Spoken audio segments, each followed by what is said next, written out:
I'm excited to be here with you today to celebrate the Siyum of Masechet Pesachim.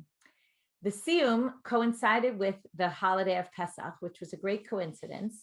And in fact, the last sections that we've been learning, the whole last chapter is dedicated to concepts relating to the Seder night. So I want to learn with you one of my favorite sections from Daf Kuf Chet, not from the last daf, but from an earlier page, Daf Kuf Chet, on the topic of reclining, and particularly we're going to get to women reclining at the Seder. Are they obligated? Can they?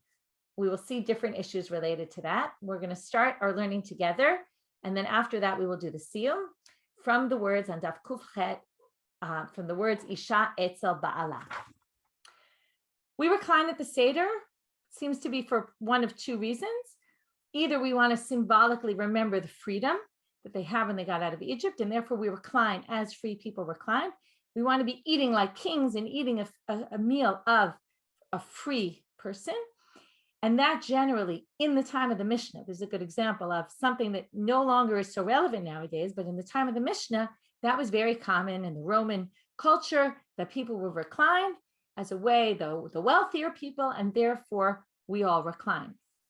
Another option is that we view it as a symbolic idea, a way that we want to symbolize the freedom that they had. It's not necessarily that we're eating this meal of free people, but we're doing something symbolic to remember, which means that even if it's no longer so relevant to us nowadays, we still do it as a symbol of what was then.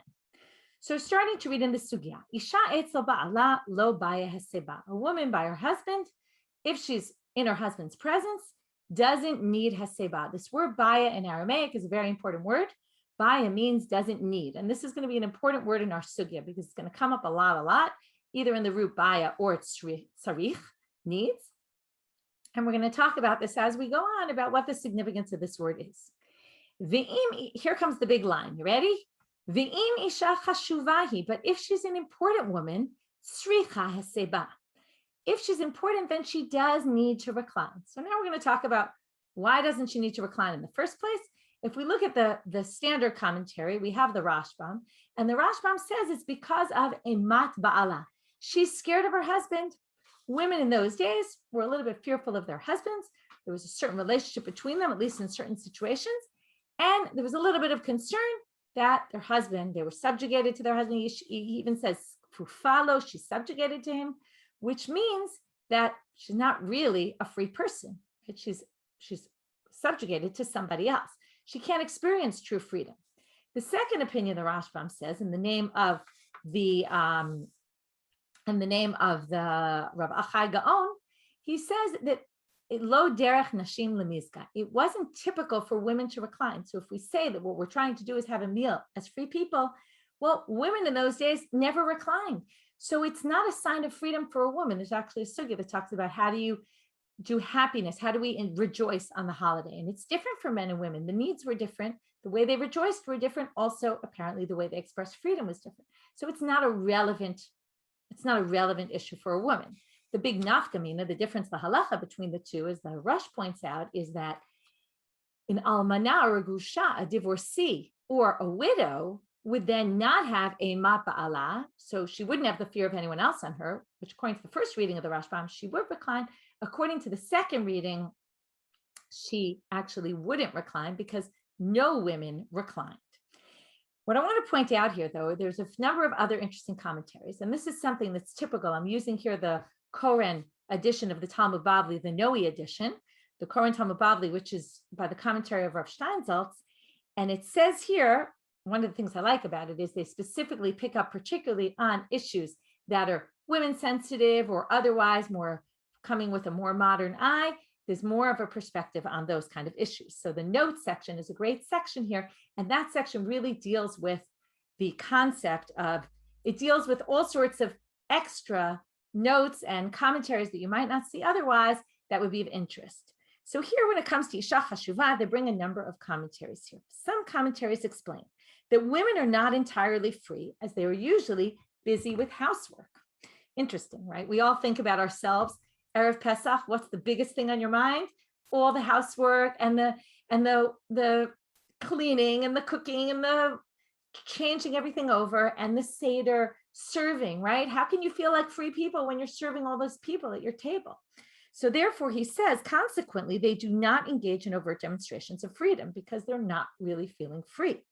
Only an important woman, and now we get to what's the idea of an important woman. So according to the Rashbam, if she's subservient to her husband, then maybe Isha Chashuva is a woman who's not subservient to her husband. Or if it's because they don't generally recline, then maybe important women like the daughter of the king or someone of prominence like Yalta, who comes up in the Gemara. If you remember, there's some interesting stories with her. She's the daughter of the exilarch and a very respectable woman. She might have been her typical manner, yes, to recline. But here, it's going to be very different when an important woman is. So this is a quote, by the way, from the Nimukei Yosef, who says only an important woman who is not involved with housework is obligated to recline. So there you have it, that someone who has, and then they even quote someone at the end of the the note here, that several authorities assert that important women may recline because she has maids who perform all her housework on her behalf. So if you have someone doing the housework and that's not your issue, well then yeah, go ahead and recline because you do feel free. And the feeling of freedom has to come with some real sense of freedom, which shows, by the way, according to this, it's not necessarily symbolic. Because if it's symbolic, even if you don't really feel free, at least you can do a symbolic act. The other interesting note here in the Koren Talmud is others say that most women generally don't recline, and therefore reclining is not an expression of freedom from them. So that's the other commentary that we saw before. Now, I want to get to some halacha l'maaseh, and this also is very interesting because there's a halacha section in the Koren Talmud, and here they quote a very basic halacha from the Shulchan Aruch, which is an important woman must recline. That's very simple. The Gemara says it very simply, that an important woman must recline. We saw that in the Gemara, but now they're quoting based on the Ramah, which is the footnotes in the Shulchan Aruch. The Shulchan Aruch actually says that women do not need to recline unless she's important. But now, today, all women are considered important. So he quotes the Ramah as saying, all women are considered important nowadays, which is a great line, right? We can identify with that, right? We're now no longer women of the time of the Talmud that were subjugated to their husbands or that didn't normally recline. No, we're like everybody else. The problem is what? If you look in the words of the Ramah, okay, which is what's quoted here in the Koren, it says, I'm going to read you the words in Hebrew first. So, achlo nahagu lahasef, big word, but they don't customarily recline. Women no longer recline. Now, what does this mean? This is one of these words that you read, lo nahagu. As soon as you know that what's happening is the Ramah is looking around. He knows that women are supposed to recline, but he looks around and he says, but nobody does this. So how can I possibly explain it? Now, what do we do when we get into a situation like that? So the Ramah tries to look back and tries to figure out where this comes from. And this is what the footnote here says in the halacha section, and it's based on the Ramah. However, women do not customarily recline based on the opinion of the Ravya. Now, what's the Ravya? The Ravya said that nowadays nobody reclines. He was living, by the way, in the 1200s in Germany. He says nowadays no one reclines because that's not a sign of freedom. Now, the fact is people still do recline, but the Ravya, what the Ramah says is, well, let's take the Ravya, let's connect it to the women. The women are supposed to recline. However, we see they're not. Well, it may be they're relying on the Ravya, and all of a sudden the women became Talmidot Chachamot, that they knew this opinion of the Ravya, and they know that and based on that, they don't recline because they say reclining isn't relevant. Now, it's a very difficult answer because what about the men then? Why are the men reclining if there's really no reason to recline? So it's a bit of a question how this exactly works. But in any case, let's go on and let's see how the sugya develops. So we start with the women issue, and we're going to come back to it in a little while. Okay, this wasn't enough yet. We still have to come back to it, but let's continue on in the sugya. So the sugya continues, and it says, Ben Eitz Alaviv by Heseba. A son by his father reclines, very simply. No explanation given why this is obvious. I'll read you from the Meiri. The Meiri says, scholar from Provence in the 1300s, I think 1300s around then, Ben Eitz Alaviv tzarich Heseba. Why? She'af al pi shehu ba'ol yirah, even though he's fearful of his father, right? You have to fear your father. Mikol makom af ha'av noach lo bekach. But the father, it's comfortable for him. In other words, what does that mean? The father wants him to recline. Why does the father want him to recline? Umochel al kvodo, and not only that, but he's going to say, I don't care about the fact that you are doing something that maybe is lacking respect for me. That doesn't bother me. Why doesn't that bother me? Because what every father wants his child to keep halacha, and he wants him to know how halacha works, and he wants him to understand it. So practice halacha. That's great for the father. The father's happy for the son to be doing a mitzvah. That's really important.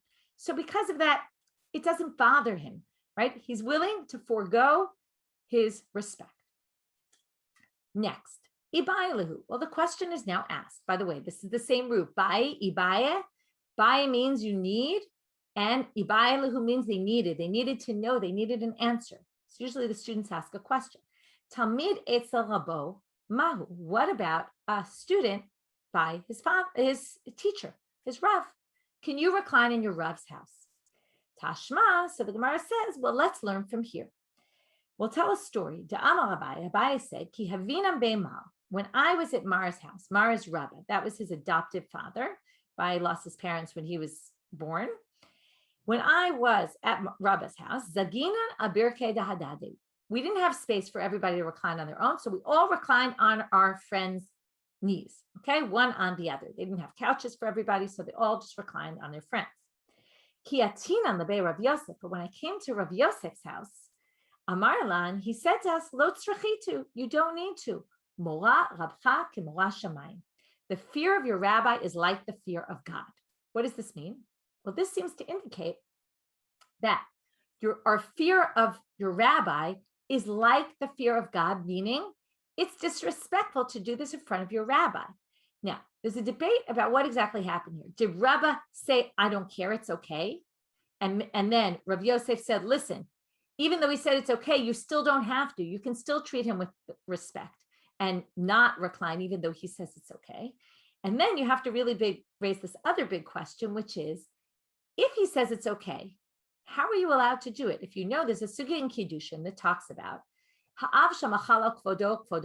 if a father or mother decides that I don't need you to respect me, let's say one of the things for respecting is not to sit in your parents' seat.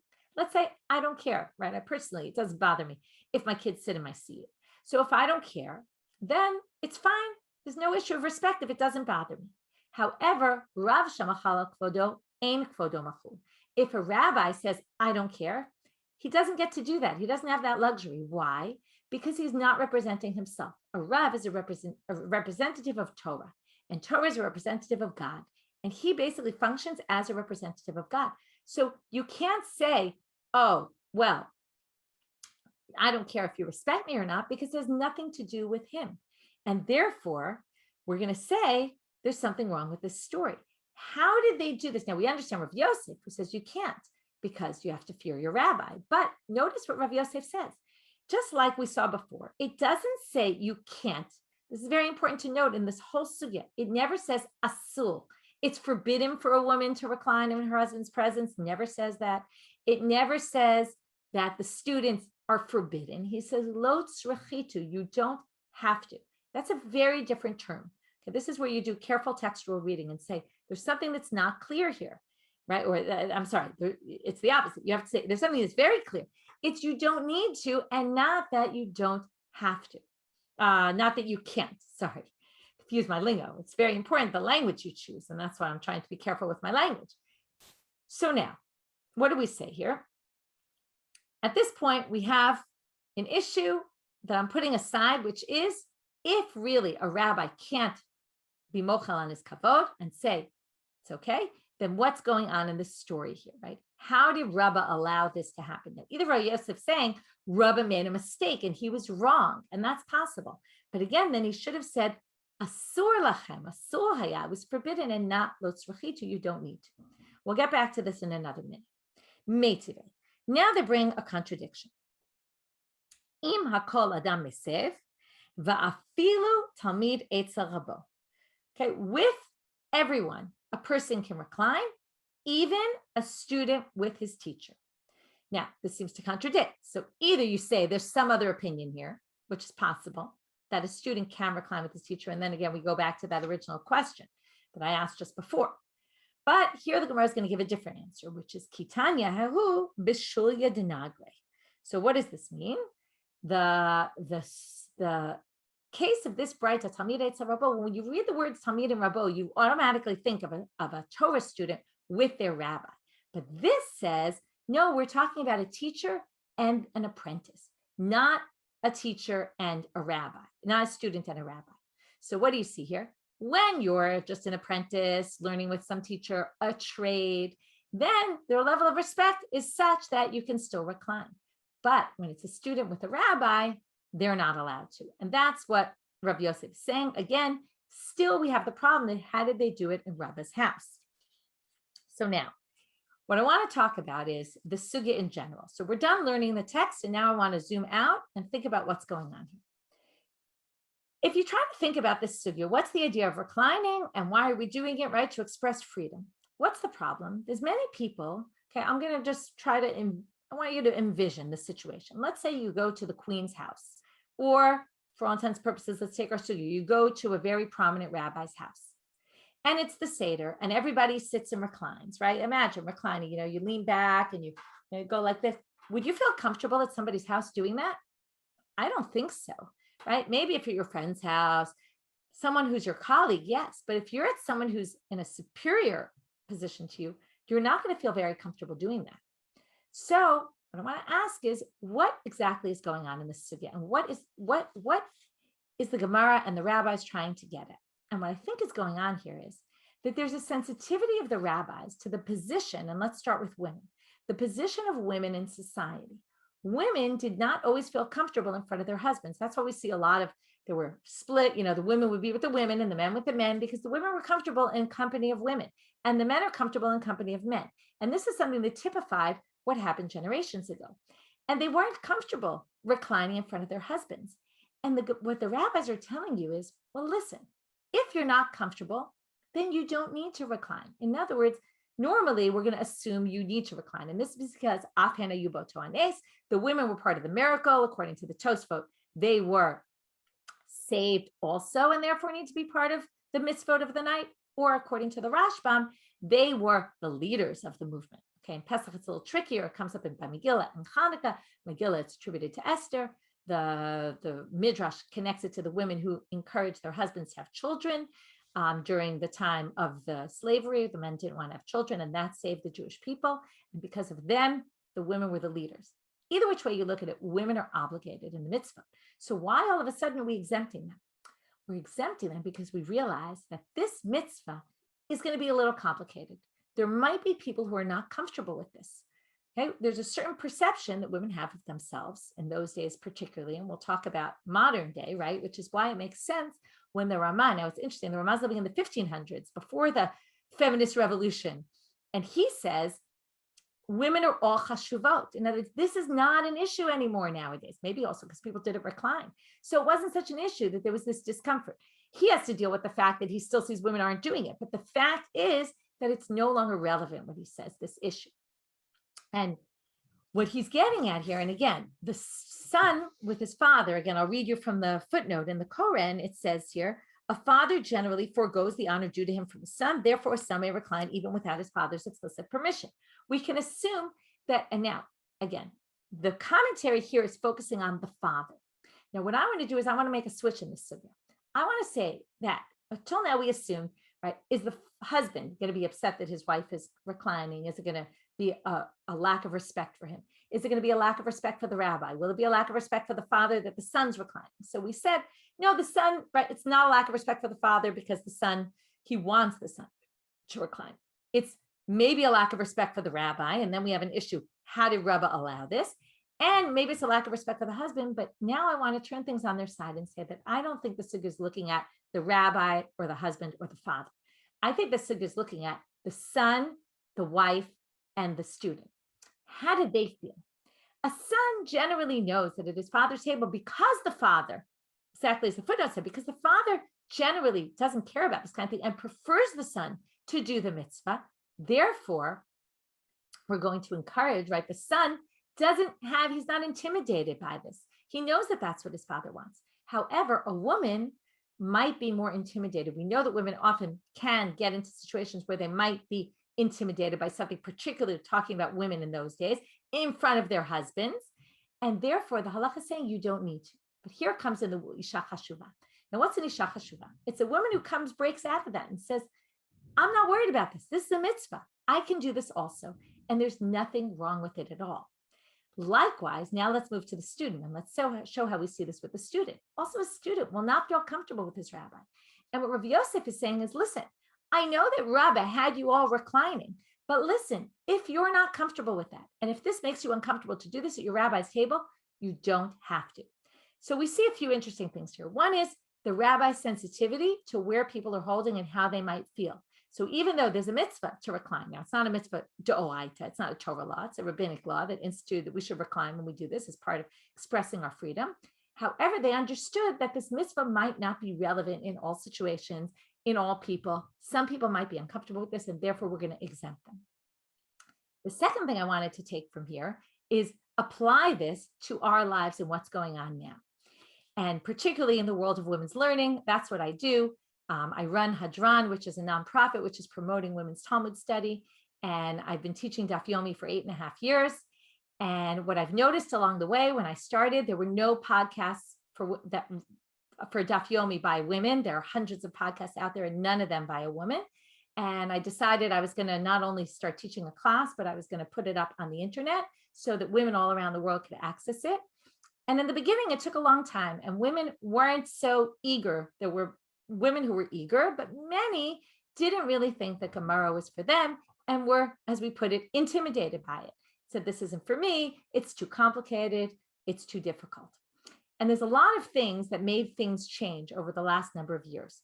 One of them is the creation of Rav Steinsaltz's operation of translating the Talmud, number one, first into simpler Hebrew, which was done many years ago, but now in English, having this current edition, which is number one, beautifully laid out, very easy to read, not intimidating at all, and easy to understand, also now accessible without the footnotes on the side and the extras, but the basic translation accessible on the internet for anybody to access. In fact, on our website, we have an integration with Sefaria to the English Koran text, the Noe edition. And it's an amazing, amazing thing because it takes a text that doesn't have punctuation, that's very complicated words, and makes it accessible to the average reader. And many women come without background and are intimidated because they weren't lucky enough to go to schools that thought that women should be learning Gemara, and therefore never had exposure to it and are harder to get into it. And one of the things when we did the Siyum Hashas, it was to try to change this perspective of women thinking of themselves when it comes to the world of Torah as not chashuvot, and showing that women are chashuvot in this world. Women are important. Women have a place. There's women scholars in this field. There's women who you should be listening to, learning from. There's fabulous women scholars out there, and there's where to go if you want to grow within this world as a woman. There's women who are doing this. There's women, and one of the amazing moments of the Siyum was when all the women who have finished the Shas stood up and said the Hadran Alachs and the words of the Siyum. And people looked around them and said, wow, this woman and that woman and that woman, and they look just like me, and I could do this also. And part of it was this idea that the Talmud can be accessible and relevant to all women. It's not a book that was written so long ago and is only relevant to people who live then. Yes, it's true, things change. Perception of women change. That's one of the things we just saw in our sugya. But the messages that come out of the Gemara, almost every day, there's relevant messages that come out of every daf. And what happened after the Siyum Hashas was that thousands of women who had never studied Talmud before now started learning Talmud. And it's opened up this amazing world, and it's created a buzz about women learning Gemara and accessing these books and delving into them and coming up with their own perspectives, their own commentaries on how to read these dapim and how to read these sugyot. And it's changed the map, and it's going to change more and more and more over time. So I invite you, if you haven't yet started learning Gemara, now is the time. One of the things we did at Hadran also this year, we just finished last night, I just finished a 10-week course in teaching basic skills. All of our materials are available on our website at hadran.org.il. Everything's there. The course is there. The daily Daf Yomi Shurim, you can access it anytime you want. It's super, super accessible, following in the tradition of Rav Steinsaltz, that the Gemara should be available to every person who wants to access it. So I invite you into this world. I invite you to enjoy the learning. And Chag Kasher V'Sameach to everybody, and enjoy reclining at your Seder. Now that we've finished our learning, we're now going to do the Siyum. We're going to read the last few words on Daf Kuf Chaf Aleph, and then we'll recite the Hadran Alach, which is the text that one recites when finishing a Masechet. Atashal b'midrasha amrule avi haben mevarech shtayim v'hilchata avi haben mevarech shtayim. Hadran Alach Arvei Pesachim uslik Alach Masechet Pesachim. With that, we finish Arvei Pesachim, and we should go back. We finished Arvei Pesachim, and now we finished all of Masechet Pesachim. We should return to this, and we should always learn it over and over. Hadran Alach Masechet Pesachim v'Hadra Chalan, Datan Alach Masechet Pesachim v'Data Chalan, Lo Nitnashe Minach Masechet Pesachim v'Lo Titnashe Minan, Lo Ba'alma Hadem v'Lo Ba'alma Da'ate. Hadran Alach Masechet Pesachim v'Hadra Chalan, Datan Alach Masechet Pesachim v'Data Chalan, Lo Nitnashe Minach Masechet Pesachim v'Lo Titnashe Minan, Lo Ba'alma Hadem v'Lo Ba'alma Da'ate. Hadran Alach Masechet Pesachim v'Hadra Chalan, Datan Alach Masechet Pesachim v'Data Chalan, Lo nitnashe minach Masechet Pesachim v'lo titnashe minan, lo ba'alma haden v'lo ba'alma da'ate.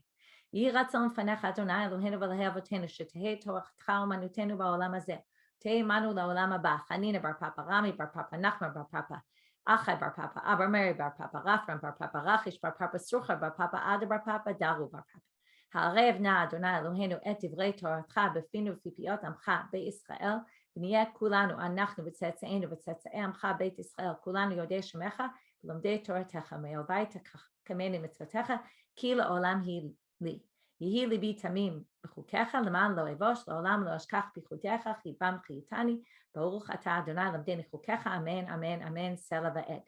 יהי רצון פניך אדוני אלוהי, כשם שעזרתנו לסיים מסכת פסחים, כן תעזרני להתחיל מסכתות וספרים אחרים, ולסיימם, ללמוד וללמד, לשמור ולעשות ולקיים את כל דברי תלמוד תורתך באהבה, זכות כל התנאים והאמוראים ותלמידי חכמים יעמוד לי ולזרעי, שלא תמוש התורה מפי ומפי זרעי וזרע זרעי עד עולם, תקיים בי בהצלחה תנחה אותך, בשכבך תשמור עליך, והקצותה היא תשיחך.